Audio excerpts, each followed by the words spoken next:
E aí, para quem está na jornada dos concursos, sabe que a reta final de uma lei pode ser o que decide a vaga. Hoje o nosso foco é exatamente esse, os artigos finais da Lei de Acesso à Informação, a famosa LAI. Vamos juntos desvendar todos os detalhes dos artigos 35 a 47 para fugir daquelas pegadinhas que custam caro, né?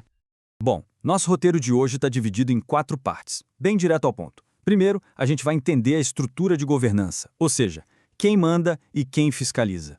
Depois, um tópico clássico de prova, prazos e reavaliação. Na sequência, a gente vê como a LAI se relaciona com outras leis. E, por fim, as disposições finais que fecham todo o pacote. É uma sequência lógica, pensada para ajudar a fixar o conteúdo. Certo? Bora começar então pela espinha dorsal da lei, a estrutura de governança. Afinal, para a LAI funcionar de verdade não basta estar no papel. Alguém precisa gerenciar, precisa supervisionar tudo. Mas quem são essas figuras? O que exatamente elas fazem? É o que a gente vai descobrir agora. O primeiro ator que a gente precisa conhecer e anotar o nome é a Comissão Mista de Reavaliação de Informações, a CMRI. Pensa nela como a guardiã dos segredos do governo federal. É a instância máxima, a última palavra para decidir o que é sigiloso ou não. E como ela foi criada pela própria lei, nossa, é um prato cheio para as bancas de concurso. E olha, o poder da CMRI não é a brincadeira não. Ela pode, por exemplo, pedir para ver o conteúdo de informações ultra-secretas e secretas. Pode também reavaliar essa classificação, ou seja, ela tem o poder de abrir a caixa preta. E aqui vem um detalhe importantíssimo que vale a pena notar. Só a CMRI pode prorrogar o sigilo de uma informação ultra-secreta. E atenção, apenas uma única vez. E aqui está um prazo que as bancas já adoram cobrar. A CMRI não pode simplesmente classificar uma informação e esquecer dela para sempre. Não. A cada 4 anos, no máximo, ela tem a obrigação de rever os documentos ultra-secretos e secretos. É um mecanismo super importante para evitar que um sigilo se torne, na prática, eterno. Então, para não ter confusão, vamos deixar claro, a gente tem 2 figuras bem diferentes aqui. De um lado, a CMRI, que atua em nível federal, decidindo sobre os grandes segredos de Estado, sabe? E do outro lado, a gente tem a autoridade designada, que está lá no artigo 40. Essa autoridade existe dentro de cada órgão. A função dela é bem mais pé no chão, é garantir que a LAI funcione ali no dia a dia. Resumindo, a CMRI decide o que é sigiloso e a autoridade designada cuida de como a lei é aplicada na prática. Certo, agora a gente entra num tópico que, nossa, despenca em concurso. Prazos. A lei não só criou regras, ela também estabeleceu datas limite bem rígidas que a administração pública tinha que seguir. E esses prazos, claro, são essenciais para a prova. Então vamos lá, são 3 prazos para a gente cravar na memória. Primeiro, 180 dias para a lei entrar em vigor. Segundo, os mesmos 180 dias para o Poder Executivo regulamentar tudo.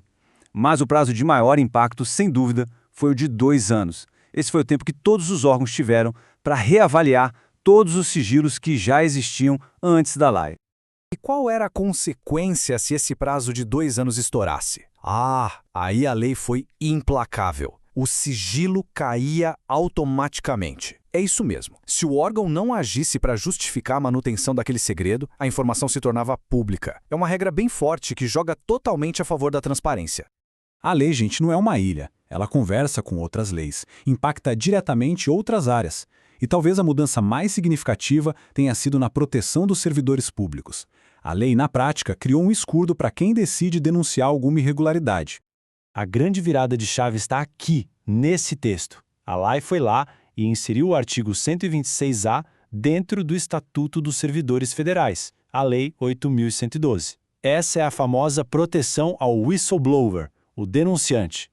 Na prática, o que isso quer dizer? Que o servidor que viu um crime ou um ato de improbidade acontecendo e denunciou não pode ser punido por isso. Tá, mas e aí? Como é que o servidor faz essa denúncia na prática? A lei desenhou um caminho bem claro. O primeiro passo é levar o caso à autoridade superior, ao chefe direto. Só que a lei foi bem esperta aqui, né? Ela previu a chance do próprio chefe estar envolvido no esquema, e nesse caso, o servidor pode e deve procurar outra autoridade que tenha competência para investigar, garantindo que a denúncia não seja simplesmente engavetada.